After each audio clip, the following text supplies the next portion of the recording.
is to really show you that you can do clinical work as well as global health work. You can do both, and you could be, a wife, a mother, or this or that, It takes a lot of juggling, but, each person has their own story, their own tales, and it's more open. It's not a slideshow. Or do you have slides? I should have asked. I mean, I have slides because I saw someone else did the slides too. So it's like, maybe that's what all the cool kids do. So I made some slides, but like, we don't need to stick to them. It's just, as a crutch to begin foster conversation, I guess. I mean, I get it. So, why don't we begin? The students I know have full days of Zooms. My day today was Zoom filled.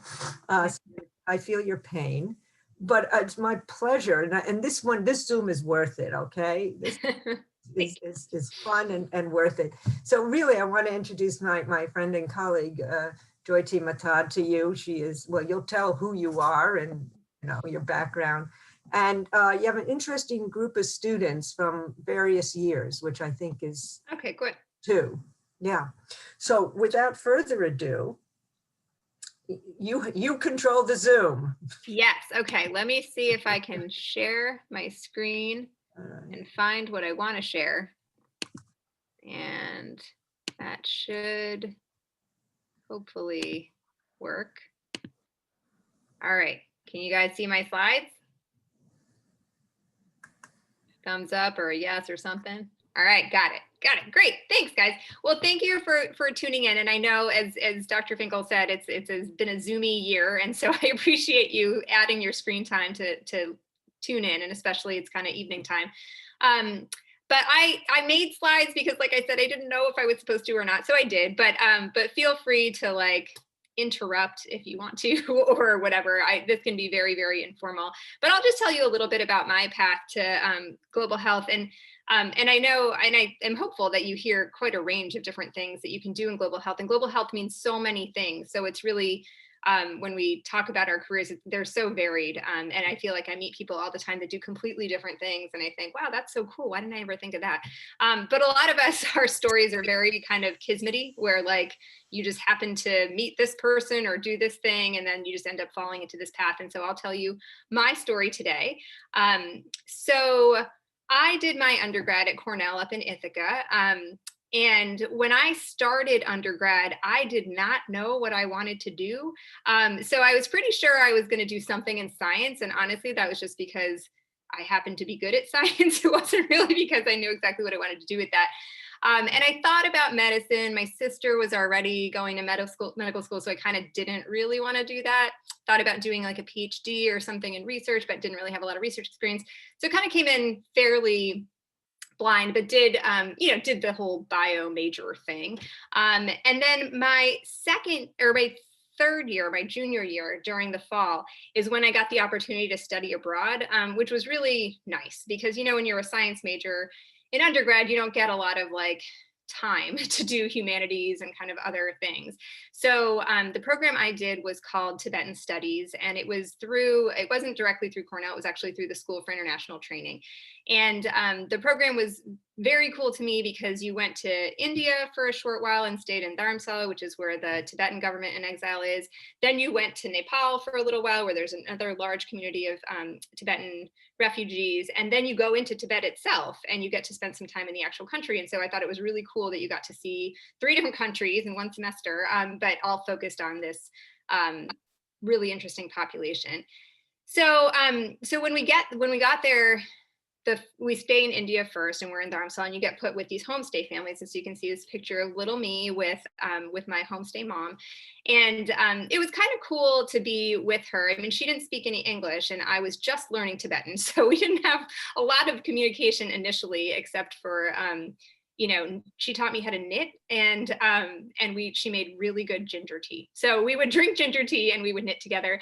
And she had actually just come over from Tibet fairly recently, and she had gotten married, and she was pregnant with her first baby, and didn't really know a lot of people in Dharamsala. So she didn't have her own kind of support network. And her husband was also a Tibetan person ethnically, but he had been born in India. So his parents had been refugees, but he had been born in India. He had been raised in Dharamsala. So he had this very strong network, but it was really like his people and not so much hers. So she didn't really have a lot of social engagements, and it allowed us to become closer, which was very cool.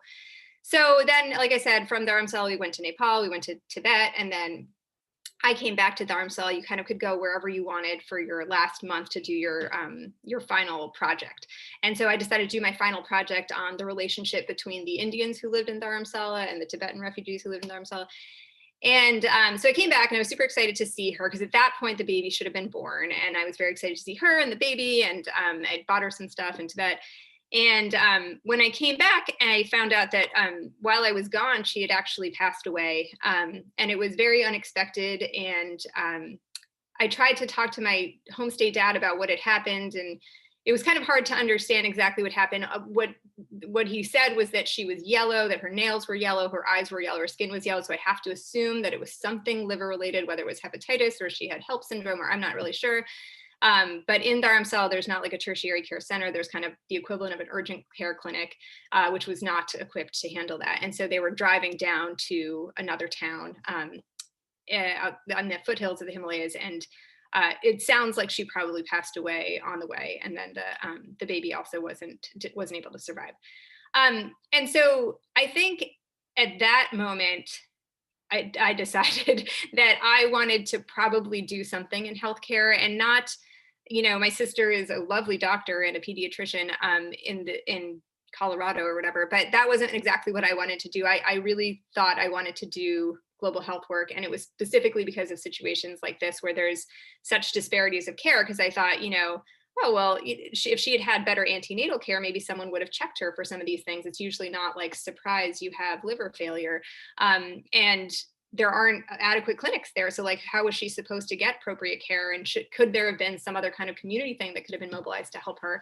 And it was interesting because after this trip, I was in India, and then I met up with my dad and we went to visit my own family, and I was telling my grandmother about this story, and she was like, oh yes, she was like, that happens all the time. 3 of my sisters died in childbirth. And I was like, what? And she was like, yes, because when you're in the village, that just happens. And it was like bizarre to me, because I was thinking this is this crazy thing that happens to these people who live up in the mountains, and it turns out it was happening to my own relatives too. And so I think that was really my inspiration to go into global health. So with that new resolve, I came back to Cornell and I finished college, but I was a little behind because I hadn't taken my MCATs, because I didn't know that I wanted to be a doctor. So I took a year off between college and med school. And after I applied for med school, which takes up pretty much half your year, I went to India. And what I did is I worked with an NGO. And the reason I did that was because I wanted to understand myself if I could really be in India in an unsupported way. Like when you go with your family's there and they take care of everything. And when you go with a study abroad program, they take care of everything. But if you go kind of on your own, you got to figure out if you like it or not. And so I thought this was a good way to do that. So I went to Pune, which was not exactly what I had planned to do initially. I was trying to look for places that were close to where my family lives in India. This is not one of them. And as many of you may know from knowing anything about India, each state speaks a different language. So the language that our family speaks is not the language they speak in this state. So it wasn't like the best fit in that sense. But one of the challenges was trying to find an NGO that seemed legitimate from the United States. And it's hard to figure it out because people make really nice websites and they're not necessarily real.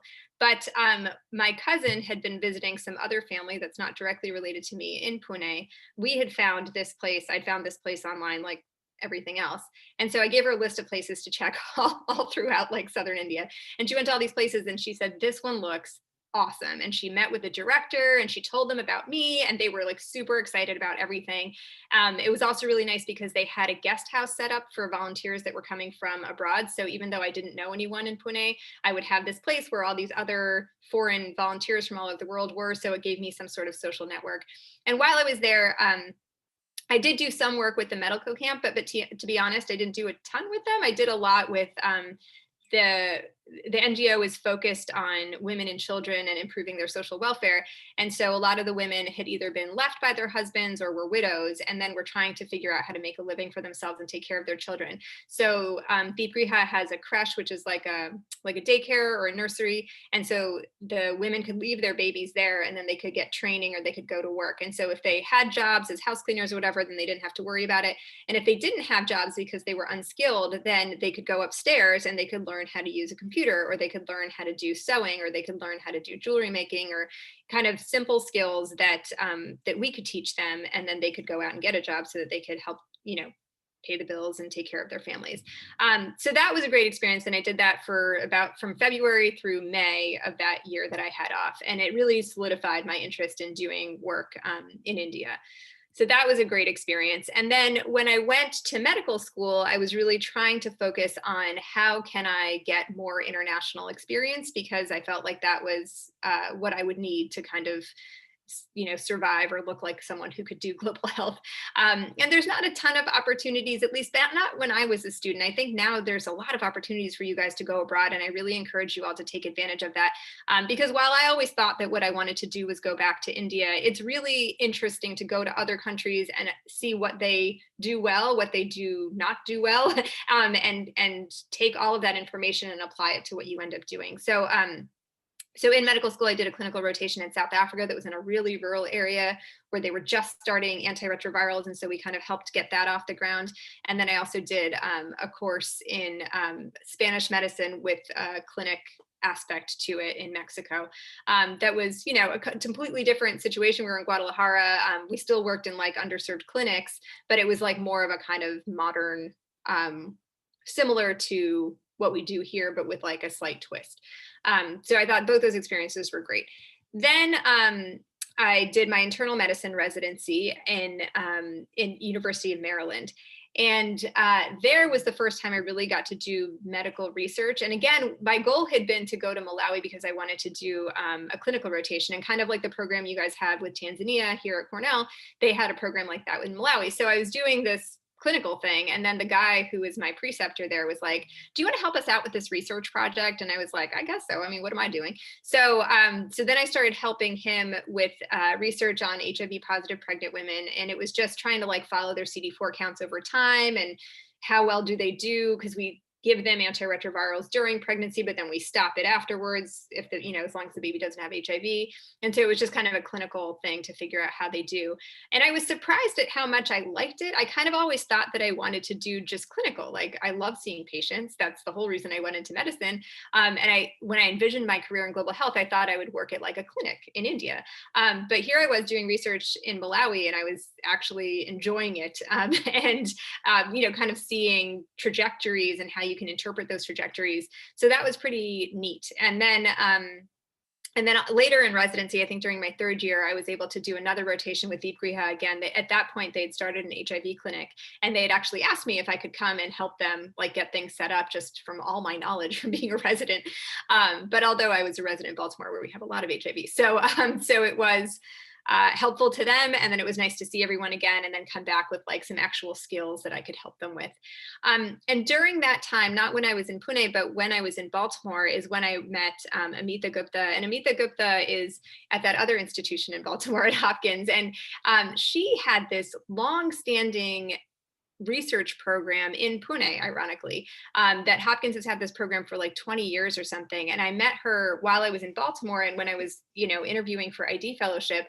And I was like, oh my goodness, like, what are the chances? And I would love to be able to work with you. But at the time, I wasn't really excited about staying in Baltimore. And this is part of what you also have to learn as you do any kind of career, is that your personal life matters too. And my husband and I had been in Baltimore for 4 years, and I did a chief year, which is why I was there for 4 years. And he wasn't even that thrilled about that year. And he was like, we need to go back home. Like, we need to come back to New York. And And that's important because, your family needs to be happy and in addition to you. And honestly, my parents live in upstate New York and they were getting older and it made sense for me to be closer to them. So I said to Amita, I was like, I'd love to work with you in India, but I feel like I need to go back to New York for all these reasons. And she was like, whatever, that's fine. Just like, let's keep in touch and we'll figure out if something works out. And that was a really key moment to meet her and to have her be so supportive. And I think in global health in general, you're at your institutions and that's great. And it's definitely easier when you work with people in your institutions, but there is like this tribe feeling of being in global health where people are really willing to help you. If you're excited about working in a specific country or working with a specific disease, people will help you. And so I think that's important to know when you're trying to approach people, like, don't be nervous about it. So I came to Cornell for a fellowship. So I was lucky enough to get a spot here for ID fellowship, which was great.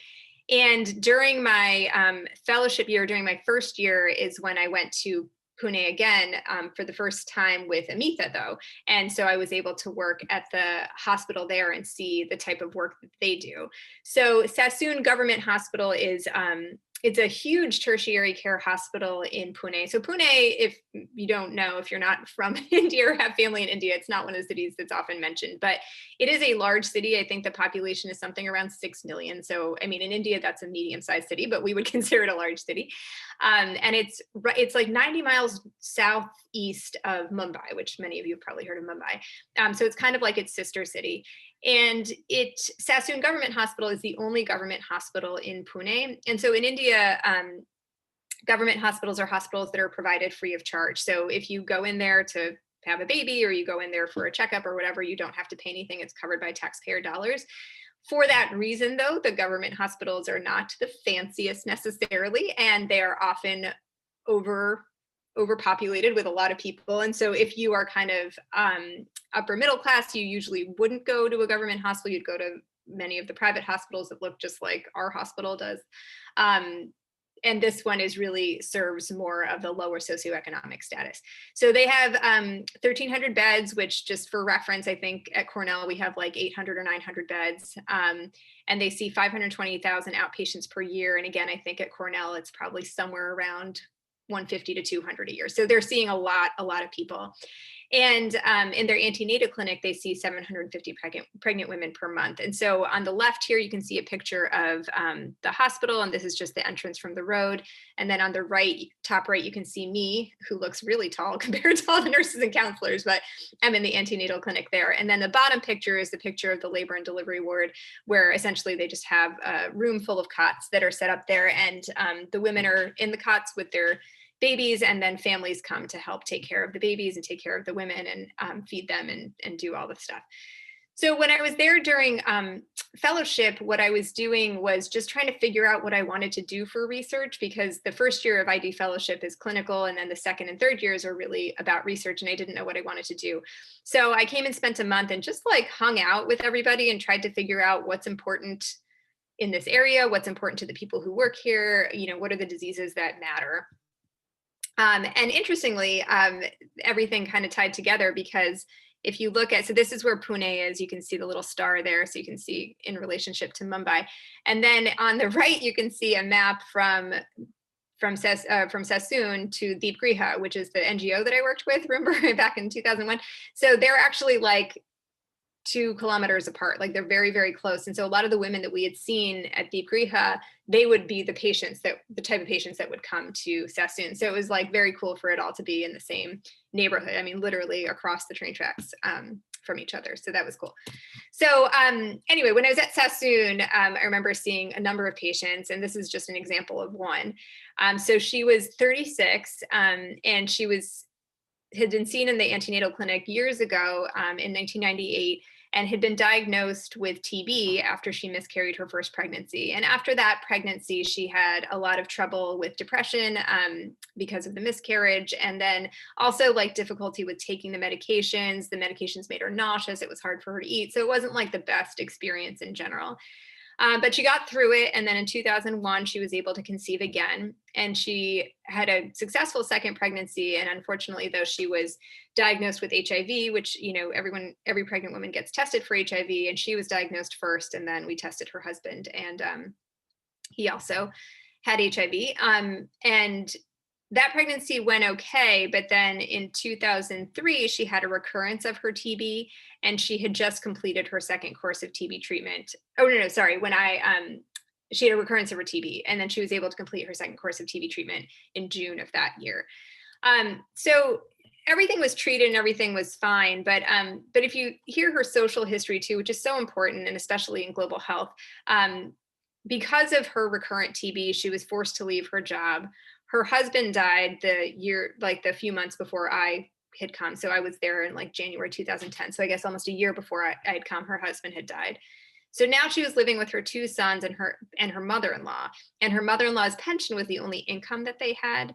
And she was really worried because her mother-in-law did not know her HIV status and didn't know that she, still had just finished, TB treatment recently. And so she was really worried about anyone finding out, because she thought that could really affect her social and economic future. And that's really important to keep in mind when you're doing this, is that you can say like, oh, look, we did a great job. We treated her TB twice. Yay us. But there's all these other things that happen as a relationship to that.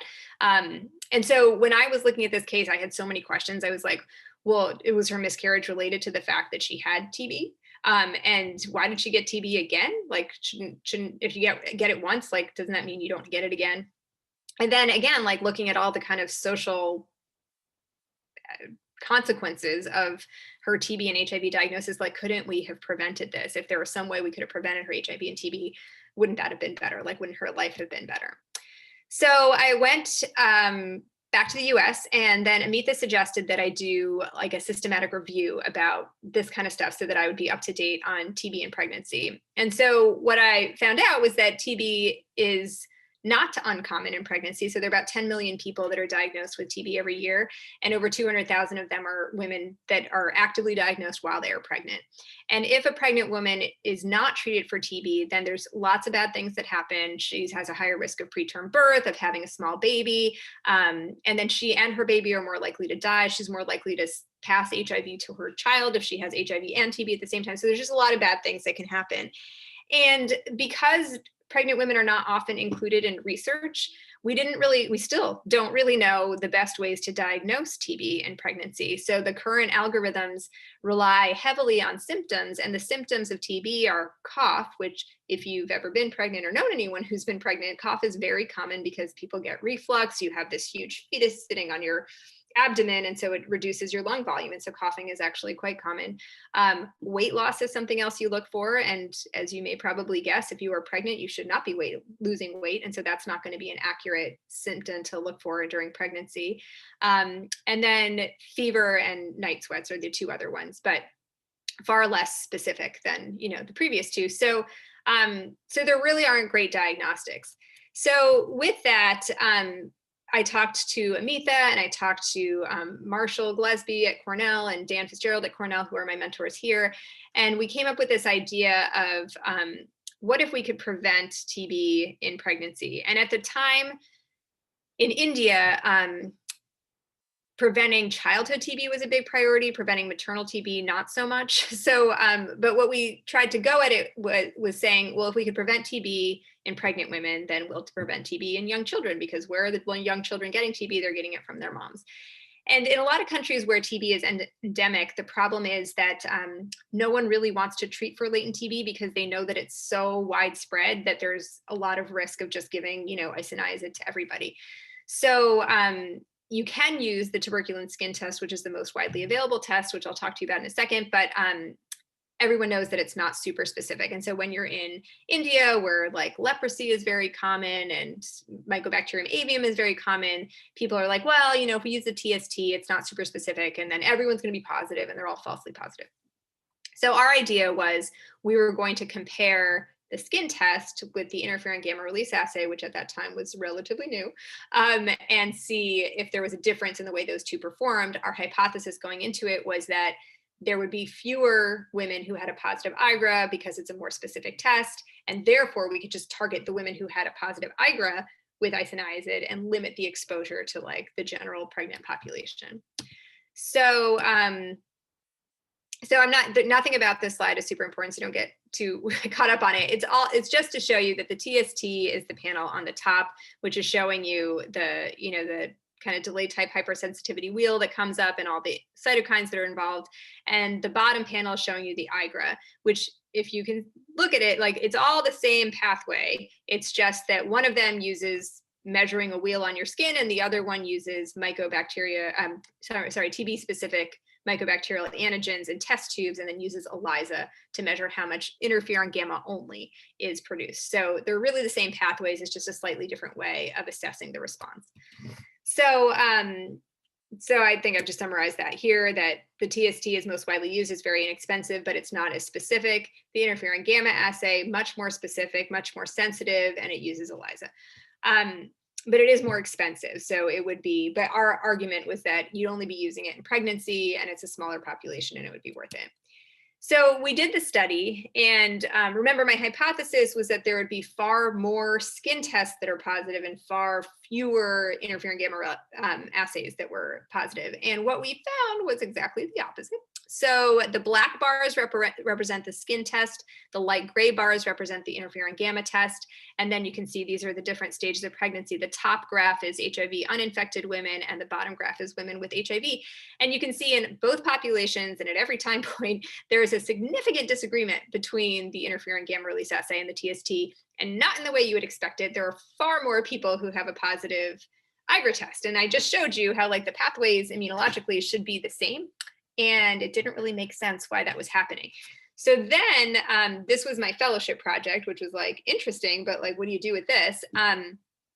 So then I applied for additional funding to kind of look into this more. And so that's what I did at the end of fellowship. I applied for something called a KL2, which is like an internal grant at Cornell. And it gave me 2 years to figure out why this was happening. And what we were able to find out was that if you look at women, so in the dark bright gray all the way to the left, those are people who had both tests positive. The middle is people who had one test positive, one test negative, and then the people who had negative, negative. And what you can see is that there's a significant difference in the amount of cytokine, excuse me, that's produced in the women who have the discordance, suggesting that, like, something's not quite immunologically right in those women who have discordance. They're a different phenotype completely. So then that led to my next question, which was, well, why is that happening? So, we tried to look at, if that amount of decrease in these cytokines is happening during pregnancy, does that mean that pregnant women are more likely to get TB? Because, as we know, those cytokines are very important for maintaining, your macrophage function to keep your TB in its latent phase.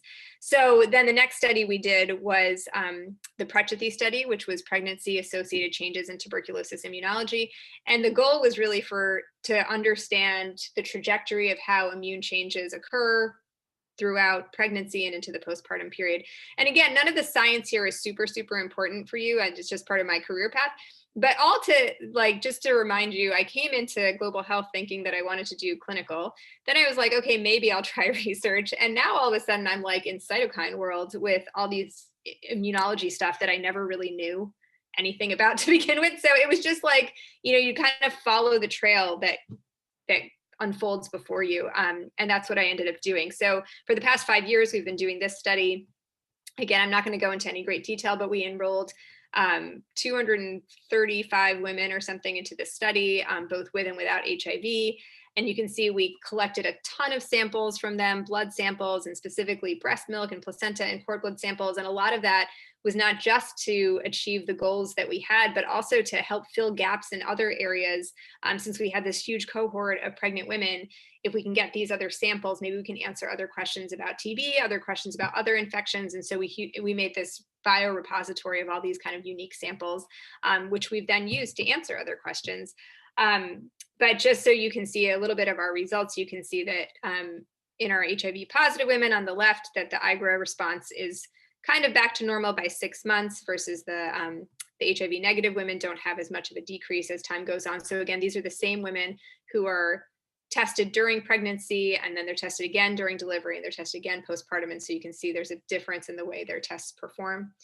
And then if you look at HIV positive versus HIV negative, this is looking at just the amount of interferon gamma that these women make. And the HIV positive women are making way less interferon gamma than the HIV negative. And remember, this is in the ART era. So all of our women with HIV are all on combined antiretroviral therapy. Their viral loads are suppressed. Their CD4 counts are above 400. So these are not immunosuppressed women, but they still don't produce the right amount of interferon gamma while they're pregnant, or even, quite honestly, postpartum. We looked at how their cells worked, and cells over time were producing significantly less interferon gamma and IL-2, which are very important for TB pathogenesis. And then we also had a few women that developed active TB during the course of the study, the majority of them in the postpartum period. And since we had enrolled them during pregnancy, it actually gave us a very unique opportunity to say, was there anything we could have seen during pregnancy that would have told us that these women were going to get active TB? And so we took their clinical data, we took their lab data, and we took some of their genetic data too. So we had whole blood we'd collected in PAX-gene tubes, and we did transcriptional analysis.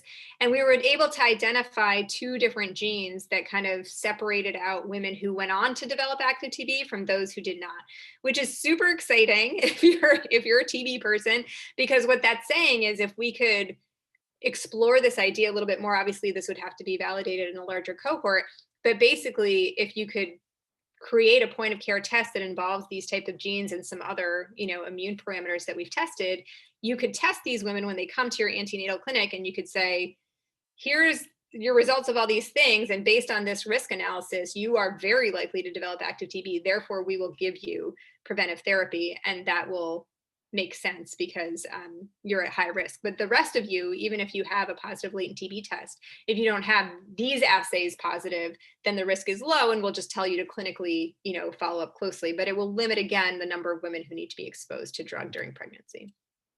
So we were very excited about that.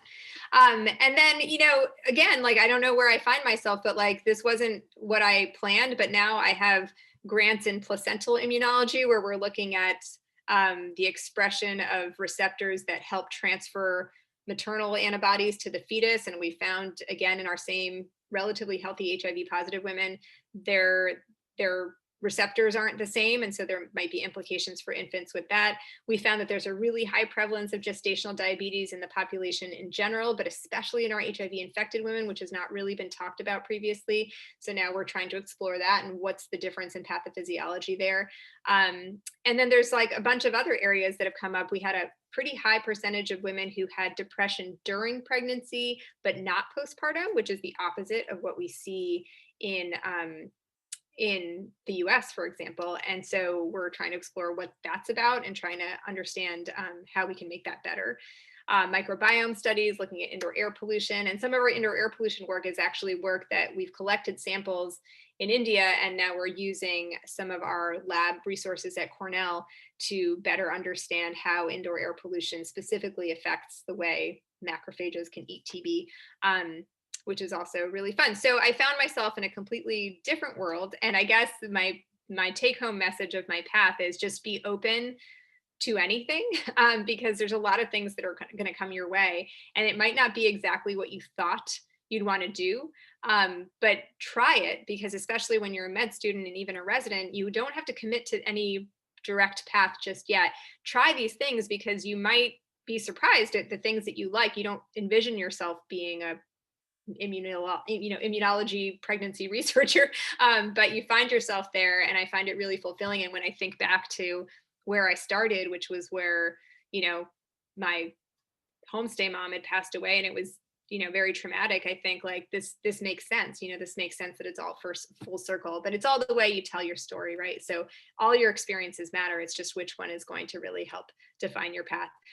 So before I finish, I wanted to just say, so this is kind of where I am now. The only thing I forgot to mention, of course, is that along the way, I also had a child. So right when that big Prachati grant was taking off, I was pregnant, which was great. So once the grant started, I was on maternity leave, and I was trying to figure out how to get the study off the ground, being in New York, or if I would have to bring my newborn to India, and had great mentorship and help where we were able to hire someone to kind of help fill the gap until I was able to go back to India and finish my work there. So I was trying to think what are some key take-home points or I don't know, lessons learned along the path that might be helpful or useful to you guys. I would say one of the biggest influences on my career were the mentors that I had. And I said mentors slash sponsors, which I think everyone talks about now. So you probably guys know what the difference is. But, a mentor is someone who helps you develop your career path. And a sponsor is someone who helps kind of vouch for you when you're in an area where you might be new or novel. And I had Amitha early on who has continued to be a fabulous mentor to me. I gained additional mentors along the way. I can actually show you. So Marshall and Dan were my mentors at Cornell early on. I still am very close with Marshall, but he doesn't do this type of work that I do anymore. But Dan still remains one of my mentors. Marty Wells is actually a statistician up in Ithaca, and he has been one of my mentors to help me with my statistical stuff. And then Dr. Bhosle and Dr. Babu are both based in India, and Dr. Bhosle works at BJ. He's an obstetrician. He's the head of OB there. And then Subhash he works at the National TB Lab, and so he's helped me figure out, what does flow cytometry mean and what do all these cytokines mean? And he's super helpful and useful, and has been a huge influence on my career. So it was really important for me to have a great mentor, and not just one, multiple mentors, because you get different things from each one. And I think it's important to think about that as you go forward, to have a team of people. And it's not only people that are senior to you and can help you in that way, but I have a good support network of peer mentors that can kind of help me navigate, if I'm not having a great relationship with a mentor, like how do I know when it's gone wrong and how do I navigate that? And so I have a bunch of peers here at Cornell and at other institutions, of people that are kind of at my same level but can help me with my career. And that's been really, really helpful.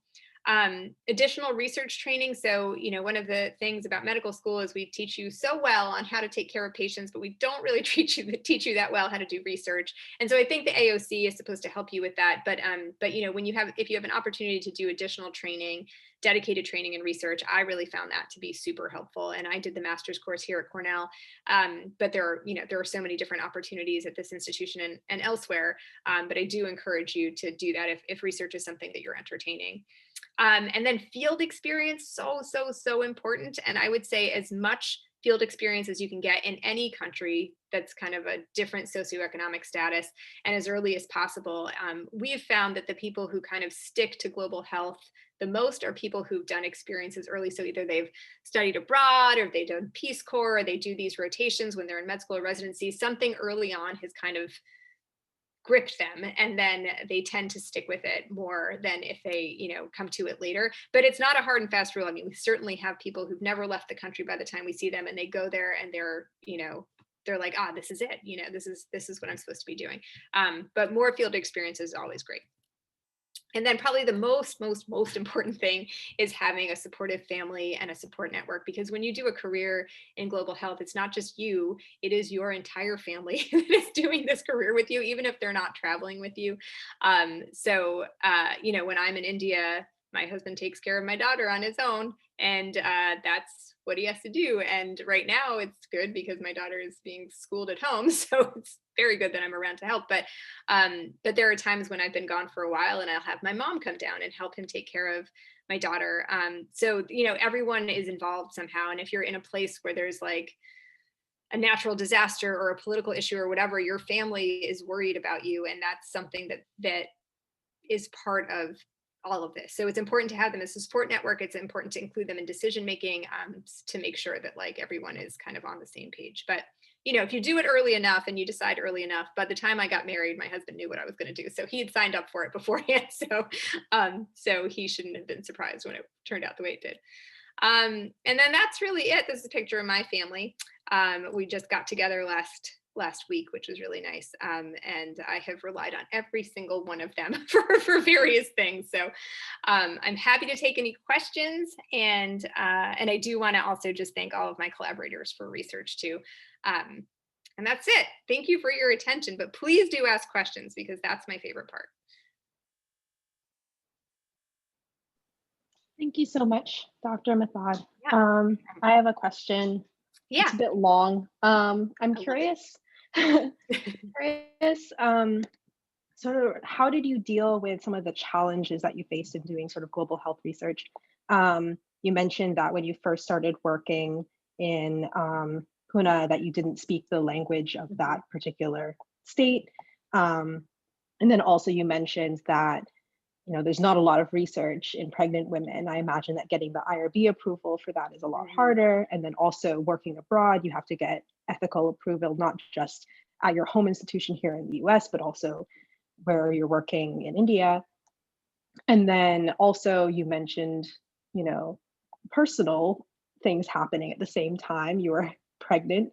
So I'm just kind of wondering if you could talk about all those things and Yeah, there are a lot of challenges. I mean, there are challenges in any career. So just, I don't want to falsely, I don't know, advertise for global health, but there are additional challenges for sure when you're doing global health. And so, you know, the first thing you mentioned was the language issue. And, you know, one of the fortunate things about India is that in theory, English is also one of their national languages as a colonial throwback there. So a lot of the people that I was working with initially, like Dr. Bosley and some of the kind of higher level people are fluent in English, so that wasn't an issue. But my nurses and counselors were not. Like they spoke broken English. I mean, better than my Hindi was at the time, but like they spoke some English. So I tried to learn, Marathi is the language that they speak in Pune, and it's very hard to find, like there was no like Duolingo for Marathi or anything. So it was hard to learn that, but Hindi is very close to Marathi and a lot of them knew Hindi fluently. And so I did try to learn conversational Hindi. Again, I'm conversational. Like I couldn't do a scientific presentation in Hindi, like no way, but I can definitely have a basic conversation. And with their enough English and my enough Hindi, we were able to make things work. But I do think that learning the language is important. And I know for my other colleagues that work in Haiti or in Tanzania, a lot of them will also learn Swahili or they'll learn Creole because it just helps. It helps not only with the communication, it also helps the team understand that you're in it for the long haul and that you're vested, that you're willing to learn this extra skill just to be able to work here. And I think that's something that's really important for the team to know. The other question you had was about the like my personal life in general and the challenges there. And yeah, so like being when I had my baby, you know, sometimes you plan things and sometimes you don't. And it wasn't that we weren't, you know, we didn't want to have babies, but like the timing was not ideal where we just got this huge grant. And then I was like, oh, by the way, I'm not going anytime soon. And again, like having great mentors and a great team is really important because when I spoke with Amit about it, and I was like, yeah, so I guess I could go maybe when she's 3 months old. And she was like, no, crazy, like, don't do that. Like, just stay home, like, do whatever you want to do. We'll figure out someone to like start the kind of paperwork and you know, there's a lot of stuff, as you mentioned, like IRBs and everything else that needs to be done before a study actually starts. So we had to get national IRB approval, we had to get local here and local there and whatever. So those things I could still help even though I was on maternity leave. And then basically the team was like, when you feel ready, then you can come. And so I think my baby was 9 or 10 months old by the time I first went back. And it was crazy because it had been like a whole year since I'd been there. But things were working well, you know, Skype and Zoom and that kind of thing are really your friend in this situation. And I think it was actually kind of helpful because prior to that, you know, when I went to India, I'd go for 2 or 3 months, then I'd come back for a couple months and I'd go again. And I thought that I needed to keep doing that. And this having a baby forced me to not do that. And it turned out the team could do pretty well without me. And I think that was a really important learning point for me to know that I don't have to go there and stay there as much time. Like I can go for shorter trips more frequently if that makes more sense to me personally, and they'll get it done. And so that's what I do. So now when I go back and forth, I usually am there for maybe like 2 weeks at a time, but I go 5 times a year. And so it's still the total amount is about the same, but it makes much more sense for my family. And it also gives them and my team in India a little bit more ownership of what they're doing because they have to run it most of the time. And then when I come, they need to make sure everything is like in line. So, so that, yeah, I think sometimes these things that we think of as like barriers or challenges really can help you see something or force you to delegate in a way that you wouldn't have otherwise delegated, but it helps you grow into being, you know, not just a trainee, but, you know, kind of becoming a PI. So did I answer all the major life issues? Yeah, I have 2 more questions off of that. Sorry. Have you ever brought your daughter with you? Mm-hmm. Yes. And then the second one, oh my God, I just lost it. It'll come back to me. other Okay, people I'll start can answering ask this one and see if questions. it comes back to you. So I have brought my daughter to India. I brought her when she was 18 months and kept her with me. And it was, again, my parents came, they were visiting their family in India at the same time. So I timed it when they were there. And then they came to Pune when I came to Pune. And so we were all together. So they could watch my daughter during the day. And then I would see her in the evening. And I thought I would really like having her there because I really do miss her when I go.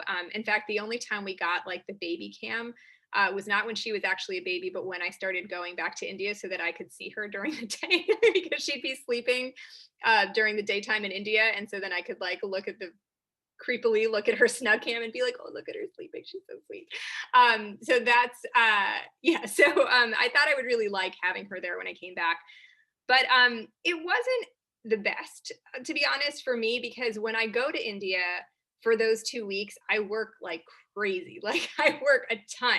I'm at the hospital all day and then I come back and I'm working on papers and grants and providing edits to people and like, networking and doing all this stuff.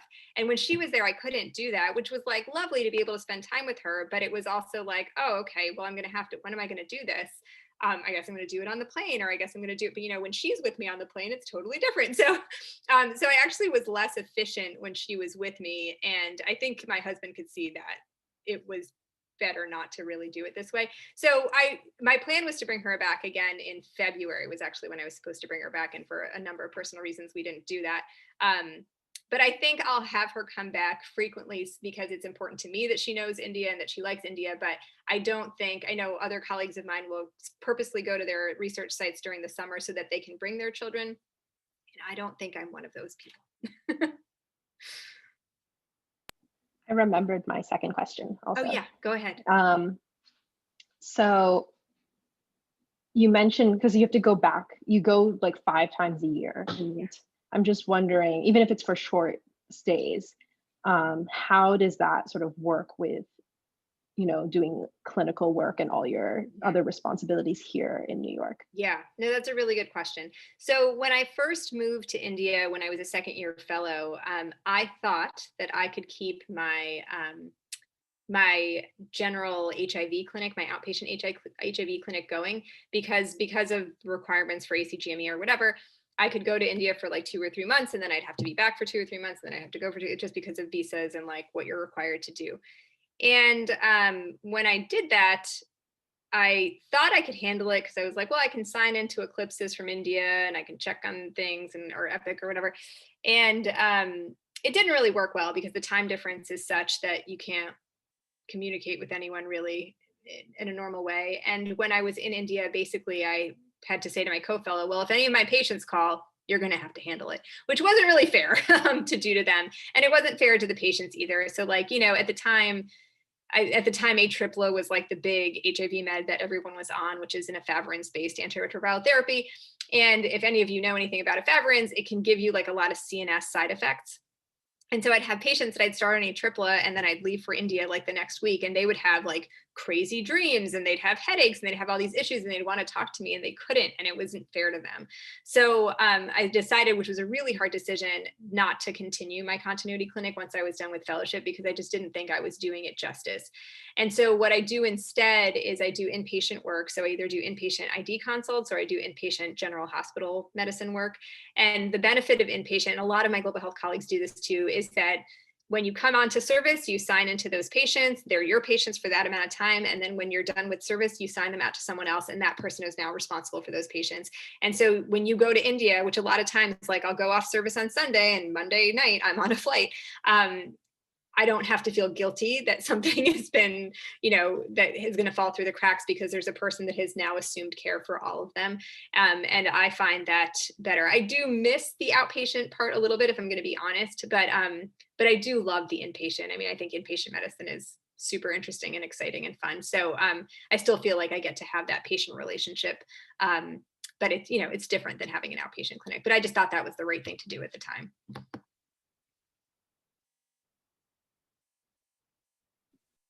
I had a quick question.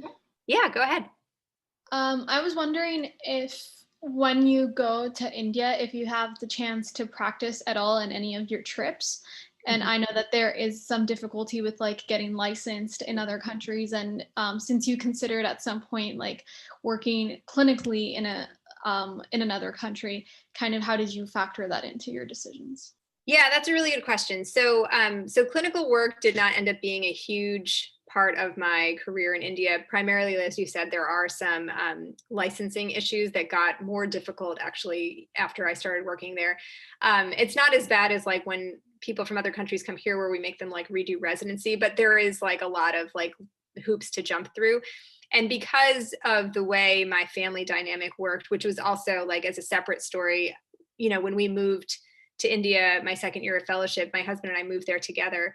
And our plan was to live there for a few years and see how things went. And very quickly after we moved to India, he decided he hated it and was like, yeah, I'm not going to do this anymore. And I was like, oh, it was like 2 weeks into the trip. And he was like, by the way, I hate it here. And I was like, oh, okay, well, that's great. And I was like, well, you know, can we change the apartment or we could change, you know, the neighborhood we live in or whatever. And he was like, well, I don't like breathing the air here.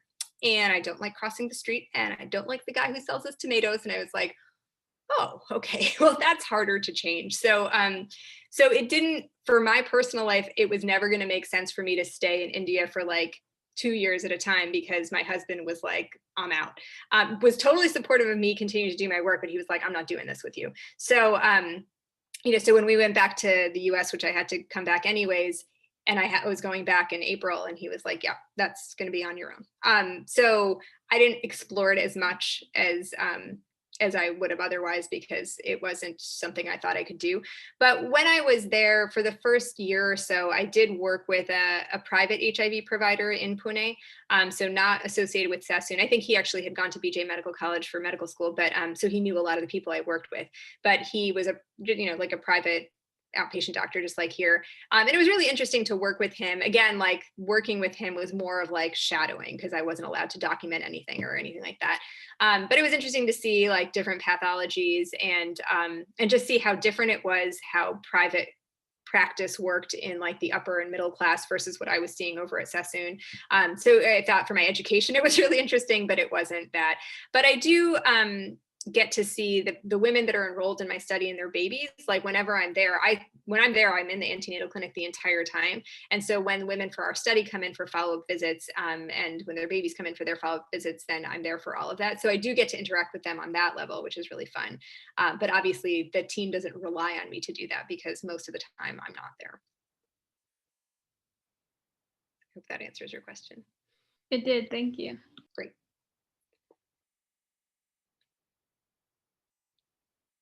Anyone else have any other questions?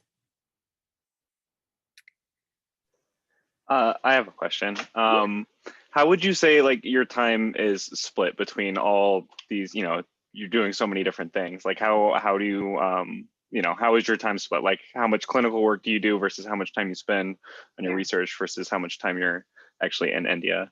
Yeah, that's a really good question. So what I currently do is I do 6 to 8 weeks of clinical work in the hospital here. And the rest of my time is grant funded, protected research time, which is really nice. But I got really good advice because I had thought that I would do like 50-50. And I got very good advice early on from Trip Gulick, who's the head of IT, where he was like 50-50 doesn't exist because he said clinical care never, like even if it's outpatient care or inpatient care, it's never, even when you sign up for 50%, it always ends up being more than 50% because there's all these other issues you need to deal with to make sure your patients are well taken care of. And same thing with research. Like you think you're going to do 50% research, but when a grant is due or your paper is due or there's a deadline coming up, you work on it 24 hours a day until you're going to get it done. So he said that 50-50 doesn't exist. And he was like, I think if you want to do research seriously, you need to have at least like 70% of your time be protected for research to really be successful, especially early on when you don't have a name for yourself and people aren't just giving you money left and right because no one knows who you are. To establish yourself in research, I think you need that much time. And so that's what I've been doing. On the flip side, for clinical, I have colleagues that just do ID, and a lot of them only do 4 weeks of inpatient consults, and that's it. And for me, I felt like that wasn't enough to really keep my clinical skills up. I mean, for consults, it's interesting because, when you're on consults, you can have whatever, 15 patients a day. And so, it's 15 or 20 or I don't know, more than that. But so it's kind of, so you're like intensively doing stuff. But again, I just felt like 4 weeks wasn't enough time. And I also felt like, and this is something you guys can think about as everyone likes to subspecialize now. I did subspecialize, but I really still like general internal medicine. And I felt like I was losing my internal medicine skills if I was only doing 4 weeks of ID and then all my research is in ID. So that's kind of why I wanted to do some of the hospital stuff again. And, you guys have probably been on service, or maybe you haven't, but if you're on internal medicine, like 50% of your cases are ID anyways. They're UTIs, they're pneumonias, they're cellulitis, they're osteomyelitis. So I still get ID even when I'm on general medicine. But I felt like anything less than, 4 weeks or less, I felt like I wasn't doing enough to keep up my clinical skills. So 6 to 8 weeks seems to be a good balance for me right now, especially again, balancing the family issues, like having a young child at home and dealing with all of that, where like, before I used to come home at 5 or 6 and I could do whatever I wanted until 8 or 9. And now like I come home and she encompasses my life, which is wonderful. But I think that's the balance that I can do right now. But I think it's important to always reassess, what you feel and what you want to do. And I've had people, mentors that have been doing research for years and years and years, and then they get to be like in their 50s, early 60s, and they decide to go to clinical because they're like, you know what, I'm done with this. I don't want to apply for grants anymore, but I do want to see patients and I'm going to keep doing that. Or vice versa, people who had always been clinical and all of a sudden find that they have an interest in research. And I think that the really nice thing about having an MD is you can do both. So if you keep both of those skills open, you can really choose whatever path you want at that time and know that it doesn't have to always be that same path. There's always opportunities to get on and off.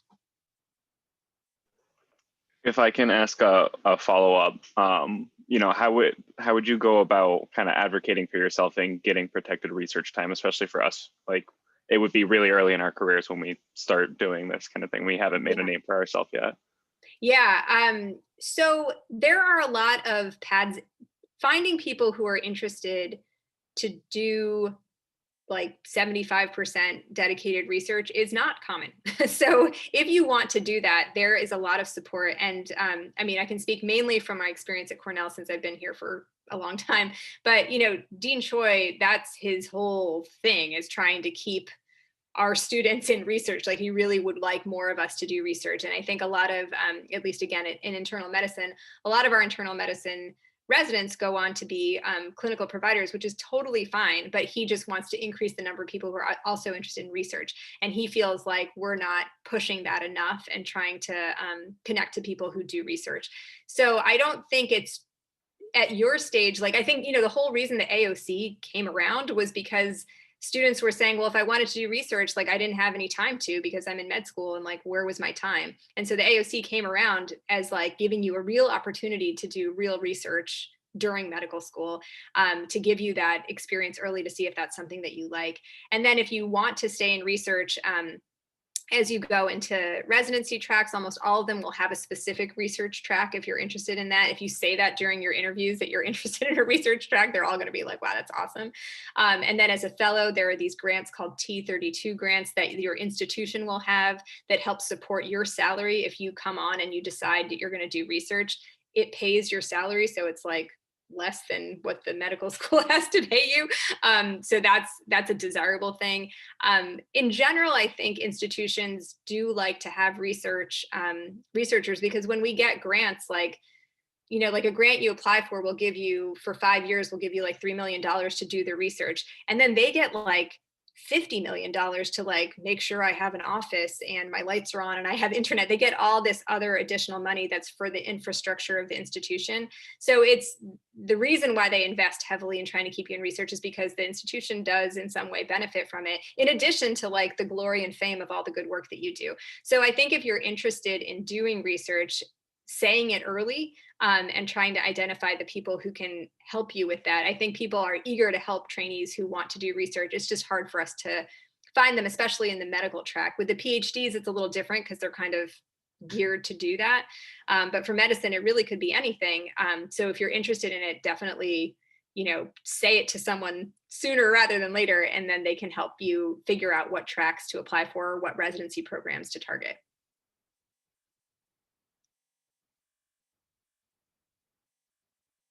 Great. Anyone else with any questions? Great questions from all of you so far. And I see it's already 6, so maybe it's time for us to all go eat dinner. But if you have any questions, you can look me up. I'm on med.cornell.edu, JSM 9009 at med.cornell.edu. Feel free to email me anytime with questions about anything. And if you guys are juniorish and you're still looking for like AOC projects or AOC mentors or whatever, please feel free to reach out to me, even if your interest is not maternal health in India. Like, we know a lot of people who do work all over the world and have, you know, a strong track record of NIH funding, which is really important to help build a platform of research at your stage. So a lot of data sets that need analyzing, a lot of samples that need to be run, you know, whatever your interest is, there's a lot of opportunities. So please reach out to us, because we love having students work with us.